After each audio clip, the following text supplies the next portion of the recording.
Selamat datang di tutorial pengajuan EPBK. Pertama-tama, marilah kita buka dulu akun DJP online yang kita punya ya. Di sini adalah menu tampilan awal DJP online kita. Nah, sebelumnya jangan lupa kita harus mengetahui sudah aktif atau belum layanan EPBK di akun DJP online kita. Caranya bagaimana? Kita klik menu profil. Setelah kita klik menu profil, nanti akan ada tampilan seperti ini. Terus kita klik aktivasi fitur, dimana untuk mengaktifkan EPBK nanti kita klik menu ini.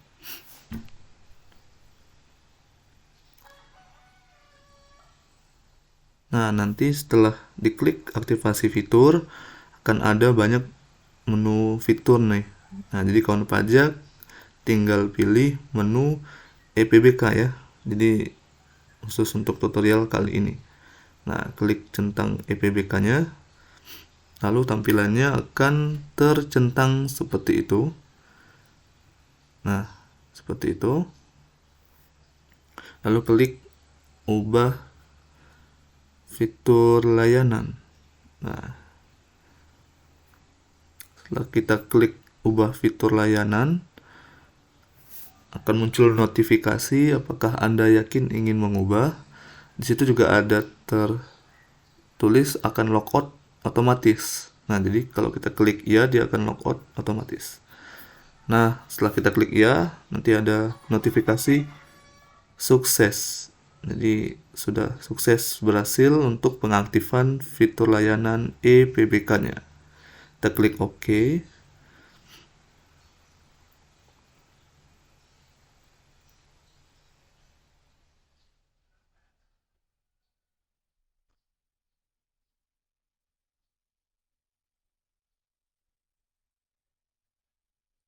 Lalu kita harus login kembali ya setelah kita logout tadi. Nah, kita login. Selanjutnya itu pengajuan EPBK-nya. Ya, kita tinggal buka menu di layanan. Kita klik menu layanan. Di sini ada banyak menu layanan yang bisa kita pakai, tapi kita fokus ke EPBK saja. Kita klik EPBK.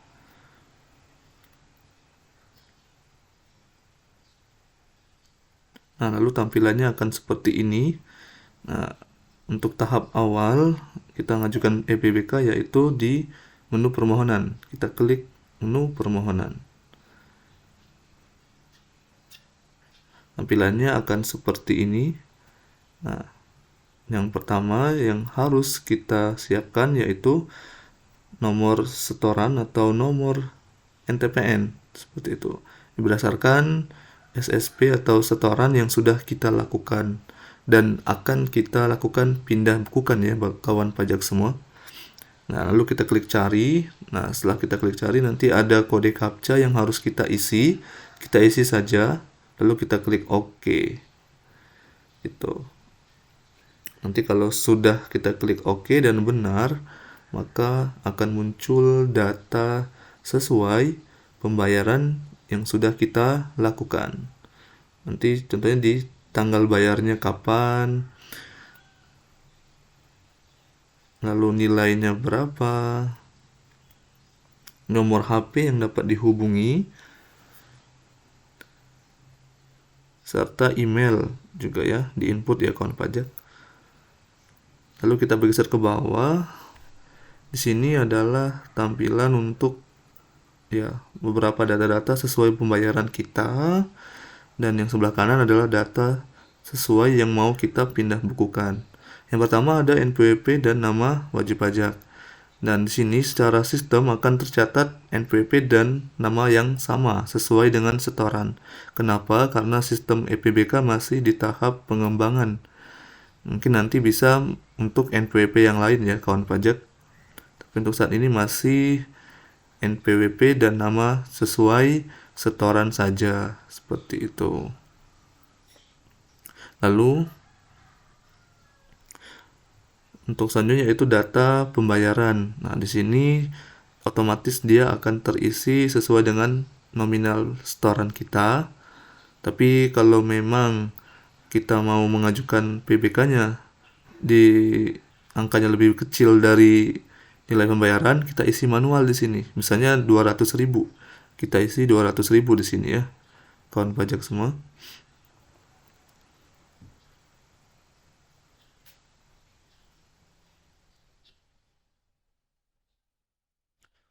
Ya, ini 500.000 misalnya.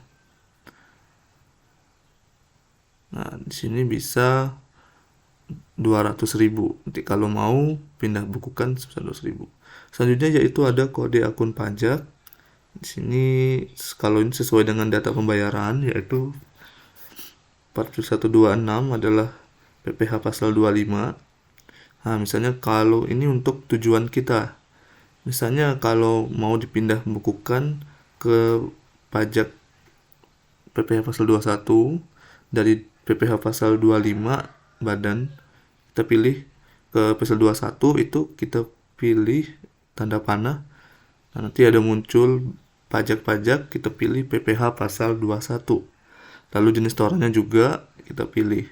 Misalnya kalau tidak mau dari 100 pindah ke setoran berapa. Oke, selanjutnya tampilan di bawahnya yaitu untuk masa tahun pajak. Nah, yang sebelah ini itu untuk tahun pajak masa tahun pajak sesuai data pembayaran kita kawan pajak. Nah, untuk yang sebelah kanan yaitu untuk masa tahun pajak yang mau kita pindah bukukannya ke masa tahun pajak mana. Nah, misalnya kalau bulan Agustus tinggal klik tanda panah. Dari Juni ke Agustus tinggal pilih, nanti ada muncul bulan, ada 12 bulan, pilih aja. Lalu tahunnya juga sama, misalnya 2022 ya kita tinggal klik tanda panah, pilih tahun pajak 2022. Selanjutnya itu ada alasan pemindah bukuan. Di sini contoh terdapat kesalahan dalam penyetoran jenis pajak, kita isi. Nah, ini sesuai juga dengan alasan kita mau pindah bukukannya. Itu lalu setelah kita isi alasan, kita centang kotak di bawah ini. Yang ini adalah menyatakan bahwa kita harus menyatakan tunduk dan patuh untuk ketentuan yang mengatur tentang PBK ya, kawan pajak semua. Nah, lalu kita klik simpan. Setelah itu akan muncul ringkasan permohonan kita.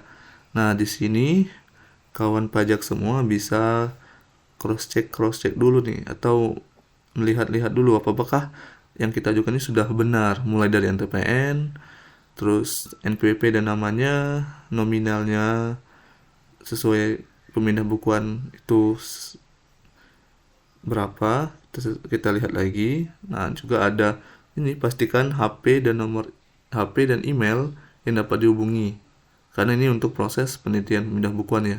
Nah, jangan lupa tadi paspres sama sertifikat elektronik juga. Jadi di sini untuk bagi kawan pajak harus mengaktifkan sertifikat elektronik dulu ke kantor pajak terdaftar. Setelah klik itu aktif sertifikat elektronik, bisa mendapatkan paspresnya. Jadi di input di sini, lalu di filenya kita upload sertifikat elektroniknya di situ. Nah, kita pilih file sertifikat elektronik. Oke, lalu kalau sudah terupload sertifikat elektronik, muncul sesuai itu tadi yang di gambar ini ya. Ada yang sudah teruploadnya seperti itu.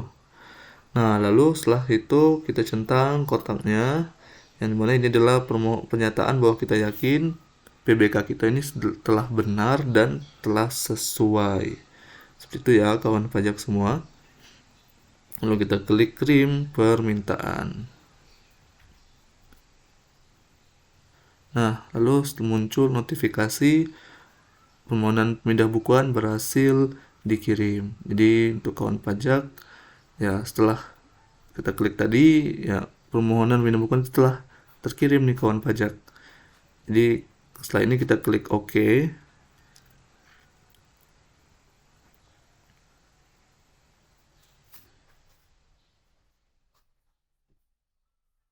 Nah, lalu setelah klik OK, dia akan lari ke menu monitoring, yaitu menu pemantauan kita lah, kawan pajak ya. Jadi di sini kita bisa mantau permohonan PBK yang sudah kita ajukan. Nah, yang pertama ada di statusnya. Jadi statusnya sendiri sini sekarang masih diproses oleh kantor pajak kita. Nah, untuk proses sendiri itu sesuai SOP 3 minggu atau 21 hari. Jadi kawan pajak tinggal tunggu saja perubahan statusnya di sini di menu monitoring. Nah, lalu menu selanjutnya itu cetak BPS. Jadi ini untuk cetak BPS yang kita sudah ajukan. Menu tengah ini untuk cetak permohonan pemindah bukuannya. Yang biasa kalau kita manual ke KPP itu ini bisa kita cetak di sini sekarang kawan pajak. Nah, lalu untuk ini adalah detail PBK kita. Jadi kalau kita mau lihat detailnya bisa di menu yang paling kanan. Nah, di sini ada nomor BPS. Jadi BPS yang kita telah lakukan, lakukan input PBK-nya, terus tanggalnya sendiri, NTPN, nilai setoran, jenis pajak dan jenis setorannya. Seperti itu. Nah, jadi di sini adalah menu monitoring kita yang dimana untuk status, terus tanggal BPS kita. Nah, kita bisa pantau di menu ini kawan pajak semua. Sama untuk bagian cetak-cetak juga di sini ya, seperti itu. Nah, di sini adalah diproses ya, kita satu lagi kita harus ya pantau di sini statusnya. Oke, untuk kawan pajak semua, mungkin itu saja untuk tutorial yang kali ini dan semoga bermanfaat. Terima kasih.